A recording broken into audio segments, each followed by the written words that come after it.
Attend करने के बाद आपकी डीप डाइट फॉलो कर रहा हूँ, फिर भी मेरा शुगर लेवल फास्टिंग में 250 और पीपी में 350 रहता है।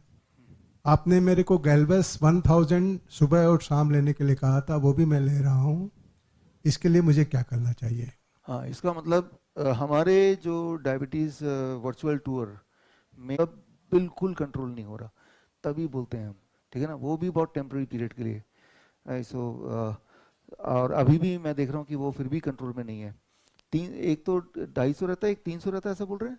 250 फास्टिंग में और 350 के बीच में पीपी। हाँ हाँ हाँ, ये सर तो मैं दोपहर में केवल प्लेट 2 लेता हूँ, रात प्लेट में वन, प्लेट 1 लेता हूँ और सूप लेता हूँ। दोपहर में सिर्फ प्लेट 1 लेते हैं, है ना। दोपहर में प्लेट 1 एंड प्लेट 2, और रात को रात में प्लेट 1 एंड सूप।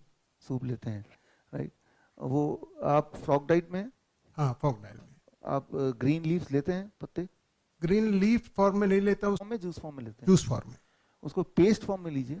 ठीक है। हाँ, एक बात मैं यहाँ पे ऐड करता हूँ, देखिए सबके लिए, जब इस तरह के पेशेंट हैं जो कि in spite of taking the medication not controlling, तो उसका रूल ये है कि पत्ते, जितना आपका बॉडी वेट है, जैसे मेरा body weight 70 kg, 70 grams of green leaves if I can chew before lunch and 70 grams of green leave if I can chew before dinner, so that becomes the medicine, metformin 1000 mg, ठीक है ना, वो वाला effect उसमें आ जाएगा। लेकिन कई बार सब लोग च्यू करना नहीं चाहते या करना मुश्किल लगता है क्योंकि वो बड़ा ही फाइब्रस है और कई बार दांत सपोर्ट नहीं करते। ऐसे केस में आप पेस्ट बना लीजिए, लेकिन उसको जूस बनाएंगे तो वो जो असर है ना वो नहीं होगा। जूस बना के पियेंगे तो अच्छा तो है बॉडी के लिए, बट वो ग्लूकोज लोअरिंग जो उसका जो प्रॉपर्टी है वो चला जाएगा। तो गोल्डन फ्रॉग डाइट में तो यही था, लेकिन आपने उसको थोड़ा मॉडिफाई किया। अब देखिए, अगर ऐसे नहीं खा सकते तो पेस्ट बना के लीजिए, तो वो 250 के नीचे आ जाए तो भी दवाई थोड़ी दिन चलेगी आपके, और जिस दिन 200 के नीचे आ जाए then you can think of कि अब मैं दवाई छोड़ के देखता हूँ। ठीक है सर। ऐसा है ना कि ग्रीन लीफ तो 70 ग्राम ही है मेरे केस में, आपके केस में हो सकता है आपका वेट अगर 50 है तो 50 ग्राम है। साथ में अगर इस लायक बने कि खाने लायक हो, खा पाए, टमाटर मिला लिया उसमें, उसमें अनार मिला लिया, उसमें कोकोनट मिला लिया, वो आपकी मर्जी है। तो ऑपरेट करना है या कोई ऑप्शन और भी है? नहीं नहीं, ऑपरेट करना नहीं है, कभी भी नहीं करना operate, first of all. Doctor ने पहले तो मना कर दिया था, दिल्ली बताया था उनको। हाँ हाँ बोले जब ये 24-25 साल की हो जाए तब से पहले कुछ भी नहीं करवाना है। हाँ, तो लेकिन ऑपरेट नहीं करना है, पहली बात। दूसरी बात, आज हमारे जो इलनेस में 60 में से ये भी एक है, उसको देखिए, ठीक है ना, क्या करना है, उसमें पूरा प्रोटोकॉल दिया हुआ है, उसको कीजिए। मैं इसको लिख भी लेता हूँ ताकि थे उनको राइट थाई पे है, भाई कोई डिस्कम्फर्ट भी है इससे। उससे पेन होता है उनका, छू जाता है उंगली वगैरह तो पेन होता है, राइट थाई में है। जो चीज़ें बाई बर्थ होती है उसको पूरी तरह एलिमिनेट करना तो मैंने देखा नहीं होते हुए, बट ये है कि कुछ चीज़ें करके हम उसको कंफर्टेबल कर सकते हैं, नंबर 1। आगे और प्रोग्रेस ना करे उसका हम वो कर सकते हैं, नंबर 2। इतना तो हो सकता है, और इसके बिना और इसके अलावा कोई और इंटरवेंशन से, सर्जरी या कुछ भी चीज़ से कुछ होने नहीं वाला, कुछ नुकसान नहीं हो जाएगा। तो उसके अलावा क्या करेंगे आज शाम को देखेंगे। Thank you. नमस्ते सर, मेरे क्वेश्चनों का आंसर मिल गया है, थैंक यू। Thank you. नमस्ते सर, मैं मेरी बहू के लिए पूछना चाहती हूँ, उनके सिर दर्द रहता है, आधा सिर में ही होता है। कोई डॉक्टर का कहना है कि देखने में, कोई कहते हैं कि नॉर्मल है, गोली लेना चाहिए, नहीं लेना चाहिए। गोली तो नहीं लेना चाहिए, बिल्कुल नहीं लेना चाहिए, सवाल ही नहीं पैदा होता, तो उसको देखिएगा। सुन होते और शुगर भी है। आप डीआईपी डाइट पे हैं क्या? डीआईपी अभी नहीं है। आप शुरू कर दीजिए डीआईपी डाइट, ठीक हो जाएगा। Hello sir, like I went to, मैं डॉक्टर के पास गई थी for hair thinning and hair problem. So she give me a test and it D deficiency है, पूरा लो था, और B12 भी लो था। Then she put me on some medications जो मैंने लिए और वो हो गया। लाइक 1 साल तक नहीं लिया था, सनलाइट में रही, फिर भी मेरा कवर नहीं हुआ, तो उसके बाद में मैंने मेडिसिन लिया। I just want to know, like सिर्फ DIP डाइट करने से B12 और D की डिफिशियंसी दूर हो जाएगी विद सनलाइट, और we should add something extra? DIP diet का मतलब है कि फूड डीआईपी डाइट करने से आप क्या करते हैं, आप बहुत सारे फल और वेजिटेबल खाते हैं जो कि कच्चा खाना होता है। yeah. जब भी कच्चा खाएंगे, मैंने पहले ही बताया था कि उसके वेजिटेबल को कितना भी आप साफ कर ले उसके ऊपर माइक्रो बैक्टीरिया होते ही होते हैं. It is these bacteria which makes vitamin B12. These bacteria when goes in stomach at the same time you are under sunlight, ये दोनों मिला के, जैसे खाना पकने के लिए स्टोव की जरूरत होती है और खाने की जरूरत, दोनों एक जगह आते हैं तो खाना पक जाता है. Similarly, body is able to manufacture vitamin B12 when those cook who are the bacteria and sunlight falls in place, right? So नहीं, हम लोग तो पील कर देते हैं ना. DIP डाइट में ले रही हूँ. पील मत कीजिए ना उसको. So you are saying we shouldn't peel? हाँ, उसको मत कीजिए. पील कर दिया तो वो वाला जो कुक था उसको आपने भगा दिया, है ना, बिना कुक के. The bacteria is gone. Peel करते होंगे क्योंकि आप सोचते हैं कि वो और अच्छा हो जाएगा, पेस्टिसाइड चला जाएगा. आई अंडरस्टैंड, बट वो बैक्टीरिया भी चला जाएगा ना फिर. और one more thing, covered body also it's देखिए, ओके. आपके लिए ठीक है, लेकिन जो सीवियर केस है, कहीं पे किसी का बहुत ज्यादा इन्फेक्शन है, राइट, एलर्जिक रिएक्शंस हैं, उनके लिए तो सीधा सनलाइट पड़ना चाहिए. आपको तो चेहरे भी पड़ रहा है, हाथ में पड़ रहा है, उतना भी काफी है. तो हो जाएगा कवर? उससे भी कवर हो जाएगा. 1 घंटा बैठना पड़ेगा.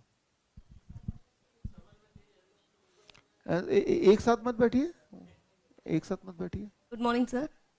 सर, जो आप DIP डाइट बोल रहे हैं वो ऑलरेडी हमने स्टार्ट किया है, लेकिन मेरा ये है कि क्वेश्चन कि ड्राई फ्रूट्स हम लेते हैं तो थोड़ा ज़्यादा होता है तो चलता है?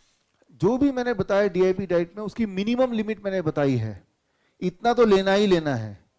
मैक्सिमम तो कितना भी लीजिए, वो तो आपकी मर्जी है. पानी में 2 घंटा जरूर रखिए, निकालिए तभी लीजिए उसको.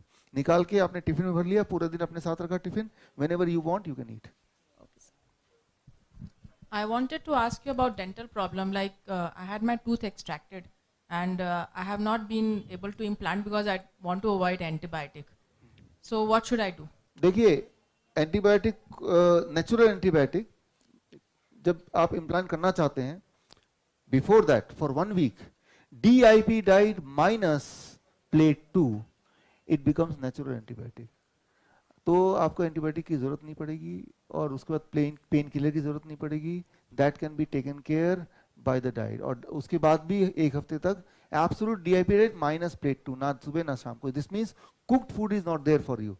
If cooked food is not there, no antibiotic is required. And no painkiller. Painkiller भी जरूरत नहीं पड़ेगी. Thank you. Thank you sir. नमस्ते सर. तो मेरे 2 क्वेश्चन हैं. 19 जनवरी को मैंने बाईपास करवाया सर अभी अहमदाबाद में जी. तो मेरे को मेडिसिन रेगुलर रखना है कि नहीं रखना है? देखिए, 19 जनवरी को बाईपास कराया है ना जी. आप बाईपास क्यों कराया? क्या क्या ब्लॉकेज था सर. ब्लॉकेज 90% ब्लॉकेज था. कैसे पता चला ब्लॉकेज था? सर मुझे चलने में तकलीफ होने लगी थी. हाँ. जब मैंने जांच करी तो पता लगा कि एंजियोग्राफी करवाना पड़ेगी. एंजियोग्राफी करवाई तो उसमें मालूम पड़ा कि 3 ब्लॉकेज हैं. ठीक है. 50% और 90% के लमसम. ओके, ठीक है. देखिए, आप समझ लीजिए सब लोग, आपका स्ट्रेट क्वेश्चन है दवाई छोड़ दें या नहीं छोड़ें. ठीक है ना. मेरा स्ट्रेट आंसर ये है कि अगर मैं आपकी जगह होता मैं तो दवाई नहीं लेता. इसलिए नहीं कि दवाई से मुझे कोई नफरत है, इसलिए कि मुझे पता है इससे फायदा नहीं होगा लेकिन नुकसान जरूर हो सकता है. तो दवाई लेने से आपकी कोई भी प्रोटेक्शन हो रही है ऐसा कोई एविडेंस नहीं है. ठीक है ना. प्रोटेक्शन ओवरऑल हो रही है, आपका लाइफ स्पैन बढ़ जाएगा, या दोबारा हार्ट अटैक नहीं आएगा, या दोबारा ब्लॉकेज नहीं होगा. हार्ट अटैक तो आया नहीं था आपके केस में, लेकिन ब्लॉकेज नहीं होगा, इसकी कोई एश्योरेंस या इसका कोई भी रिजल्ट ऐसा नहीं है. ठीक है ना. तो दैट इज वन थिंग. लेकिन मैं आपको सजेस्ट करूंगा कि आप हार्ट डिजीज वाला जो डाइट है उसको आप ले लीजिए, क्योंकि जो भी लोग बाईपास सर्जरी होता है तो यानी कि आपकी हार्ट अब वो वाला नहीं है जो पहले ओरिजिनल था. वो टेम्पर्ड हो चुका है, वो कमजोर हो चुका है. उसके किसी भी तरह से सिक पड़ने के या हार्ट डिजीज के प्रोग्रेस होने के चांसेस कई गुना बढ़ चुके हैं.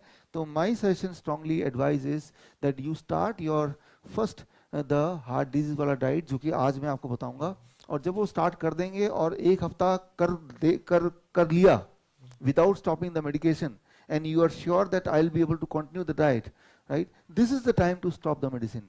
How to stop? If it is cholesterol, stop immediately, right? And the second medicine to stop is blood pressure medicine. How to stop? मैंने formula बता दिया आपको. और अगर ये बंद हो गए, now third medicine you have to stop, that is aspirin, right? अब यहाँ पे एक legal issue आता है कई बार, क्योंकि FDA की ruling है, जिनको भी FDA आप समझते हैं, हाँ, तो उन्होंने कानून बनाया कि जो भी बाईपास सर्जरी जिनको हो जाएगी उनको तो ये एस्पिरिन लेना ही है जिंदगी भर. और कोई भी अगर बोलेगा एस्पिरिन नहीं लेना है तो उसको हम जेल में भेज देंगे. तो मैं जेल नहीं जाना चाहता. ठीक है ना. तो मैं ये बोलना चाहता हूँ कि कुछ फायदा करेगा तो मेडिसिन फायदा नहीं करेगा, नुकसान करेगा, हाँ नुकसान करेगा। करना क्या होगा, ये डाइट लेना होगा और दवाई छोड़ना होगा। आंसर इज यस, छोड़ना होगा। Thank you sir. Sir second प्रश्न मेरा ये रहा, मेरा ब्लडर जो रहता है, हाँ। मैं यूरिन करने जाता हूँ तो स्टार्ट बड़ी मुश्किल से होता है और प्रेशर लगा लगा के निकालना पड़ता है। उसके बाद भी अगर अपन आप डाइट को फॉलो करेंगे हार्ट डिजीज वाला। अब देखिए मैं आप थोड़ा एक्सप्लेन करता हूँ। हमारे पूरे बॉडी का including bladder it is elastic और प्लास्टिक में फर्क पता है? इलास्टिक वो होता है जो वापस अपने शेप में आ जाता है, लेकिन कुछ लोगों में वो धीरे धीरे प्लास्टिक बन जाता है। कि प्लास्टिक वो है कि शेप में वापस नहीं आया, ठीक है ना। अभी जैसे ये प्लास्टिक है, राइट, ये सॉरी ये शेप में अगर वापस नहीं आया दैट इज प्लास्टिक, और अगर शेप में इमीडिएट वापस आ गया that is elastic, right. This is elastic, इस शेप में वापस आ जाएगा, ठीक है ना। इलास्टिक होना चाहिए, प्लास्टिक नहीं होना चाहिए, राइट। लेकिन प्लास्टिक है। If you can be on DIP diet for 3 months it becomes elastic again. तो आप फॉलो कर रहे हैं ये जो हार्ट डिजीज वाला, तो 2 काम हो रहा है, हार्ट को भी प्रोटेक्ट कर रहा है और वो इलास्टिसिटी को भी दोबारा रीजनरेट करेगा। कोई बड़ी बात नहीं इलास्टिक होने में वापस, बट 3 महीना तो लगेगा फिर। मदर है, उनकी 45 ईयर एज है करीब, और उनके घुटनों में दर्द बहुत ज़्यादा होता है। उनका यूट्रस का और पित्त की थैली का ऑपरेशन हो चुका है। तो उसमें मैंने कुछ दिन उन्होंने डाइट मैंने उन्हें फॉलो कराई थी, तो एलर्जी वगैरह भी उन्हें रहती थी, उसमें आराम है, लेकिन उनके घुटनों के दर्द में आराम नहीं है। 10-15 साल करीब हो गए हैं। आज मैंने पहले भी बताया आप में से कुछ लोगों को कि बोन डिजीज जॉइंट के लिए ज़्यादा प्रेवलेंट है, तो उसका आज बताएंगे ही, तो वो डाइट को फॉलो कीजिए। सारी डाइट में आप देखेंगे DIP diet plus some XYZ keeping in accordance to what is the problem, तो आज बताएंगे क्योंकि उसका पार्ट है, इसलिए मैं आगे चलते हैं।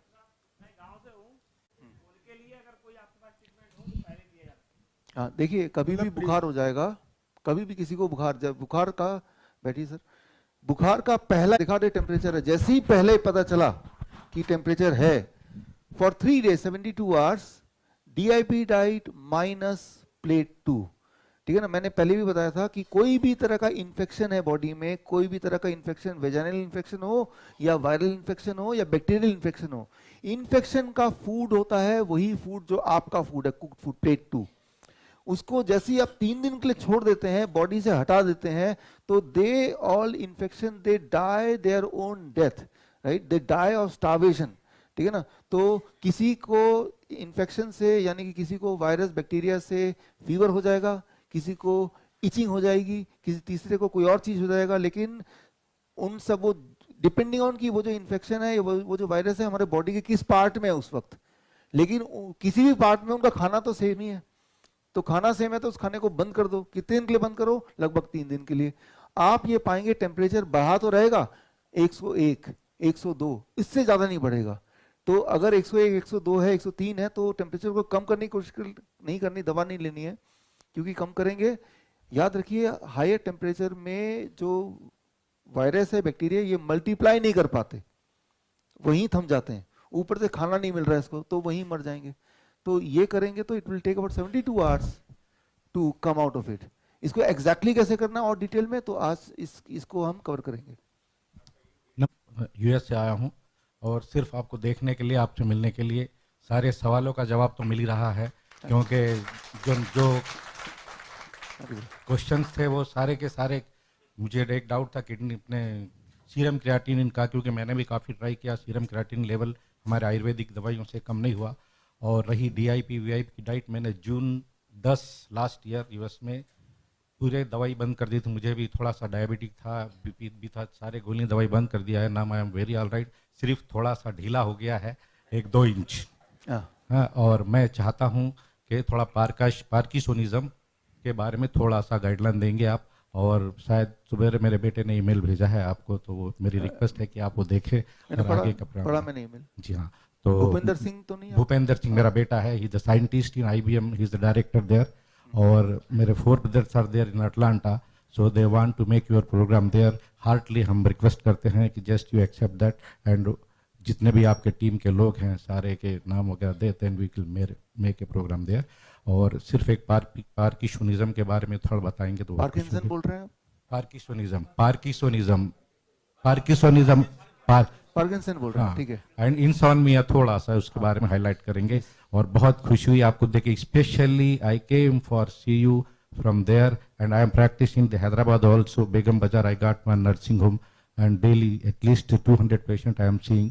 I was lecturer in Nature Cure College, Gandhi, previously in the 80-81. Now I am my age 63 years. So just very, very heartily thankful for you. And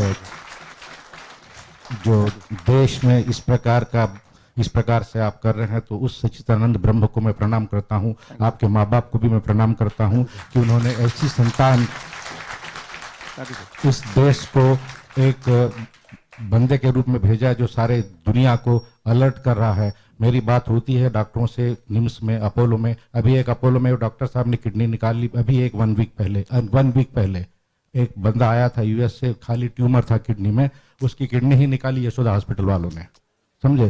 तो जब मेरी डिस्कस होती है वहाँ के डॉक्टरों से, डॉक्टर भास्कर राव किम्स के डायरेक्टर, मेरे अच्छे दोस्त भी है अपोलो में, तो मैं उनसे कहता हूं कि 10-10 लाख 15-15 लाख रुपए एक पेशेंट के लेते। For what purpose you are taking this much amount? Just to follow VIP and DIP diet.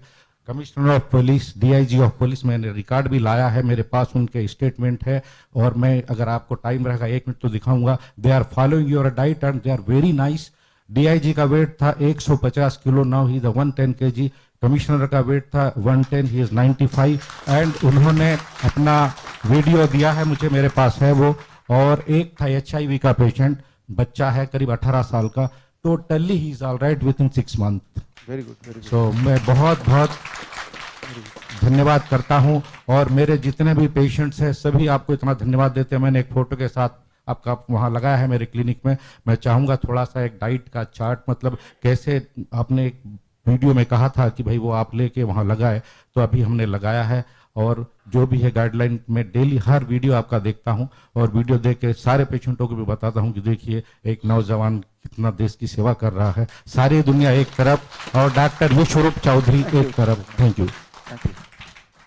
देखिए, Parkinson is these 3 disease, Parkinson, dementia, Alzheimer are called as diabetes type 3। इनका नया नाम टुगेदर डायबिटीज टाइप 3। क्यों? क्योंकि ये सारी disease होती हैं, शुगर जब बढ़ता है तो शुगर जाके स्टोर होता है ब्रेन के सेल्स में। ब्रेन के सेल्स में शुगर स्टोर होगा तो क्या होगा कि ब्रेन का जो फंक्शनिंग है वो स्लो हो जाएगा। किसी को पार्किंसन हो जाएगा, किसी को अल्जाइमर हो जाएगा, किसी को डिमेंशिया हो जाएगा। तो ये सारे ब्रेन डिसऑर्डर पहले बोलते थे, अब इसको डायबिटीज टाइप 3 बोला जाता है। तो इसका कारण क्या है? कारण ये है कि इसका cause is same sugar, high sugar, but stored in the brain. अच्छा, अब इसका सोल्यूशन क्या है? ऑफ कोर्स सोल्यूशन इसका है डीआईपी डाइट में। कोई अगर 9 महीने से 1 साल तक रहेगा तो उसका जो ट्रेमर है, पार्किंसन है, मैंने देखा है, आपको कल मिला था हमारे मित्तल जी, शायद वहाँ पे हैं, योगेश मित्तल, उनके पिताजी, वो 1 साल लगा, और उसके बाद उनकी दिक्कत ये हुई कि जब दोबारा साइन करने गए बैंक में तो साइन मैच नहीं कर रहा है, बिकॉज पहले जब साइन करते थे तो हाथ कांपता था। तो 1 साल लगेगा, और ये डायबिटीज ही इसका नाम है, तो इसका जो सोल्यूशन है वो भी सेम है। The only thing is it will take 1 year rather than 2-3 days 4 days, क्योंकि वो जो शुगर है ब्रेन में स्टोर्ड है over the period of time. एक सिंपल सी बात बताता हूँ कि जब भी हमारे बॉडी में शुगर एक्सेस होता है तो मोस्टली हर एक के बॉडी क्या करती है, उस शुगर को उठा के कहीं और स्टोर करती है। किसी का बॉडी उसको किडनी में स्टोर करती है, तो डाउन द लाइन वो किडनी डिजीज का पेशेंट बन जाता है। किसी और का बॉडी उसको हार्ट में स्टोर करती है, तो उसकी वो हार्ट की बीमारी हो जाएगी। किसी और का बॉडी उसको ब्रेन में स्टोर करेगी, तो फिर वो बोलेगा कि मैं तो पार्किंसन का बीमार हूँ। इसीलिए अब कहीं भी स्टोर्ड है, उसको निकालने का तरीका तो वो डाइट है, right, the kind of diet जो हम बात कर रहे हैं। लेकिन क्या होता है कि जहां जहां स्टोर्ड है, जितना भी स्टमक से दूर रहेगा वो ऑर्गन, उतना ज्यादा लंबा टाइम लग जाता है उसको वहां से रिकवर करने में। इसीलिए मैं बोलता हूं कि इट विल टेक 1 year। और सबसे इंपॉर्टेंट बात, जिनकी उम्र ज्यादा होती है, 60 साल 70 साल, उनको रिकवरी में कंपैरेटिवली ज्यादा टाइम लगता है, इम्यूनिटी को का रेस्पॉन्स भी कम हो जाता है। लेकिन 1 साल भी उतना ज्यादा टाइम भी नहीं है। And most important, every day is improving little bit, right. तो यही इसका इलाज है। बाकी आज जो शाम को मैं दूंगा तो उसमें पार्किंसन डिजीज, अल्जाइमर, ये सब शामिल भी है, तो और भी वहां आपको देखने को मिलेगा। नमस्कार। वाइफ को पेट में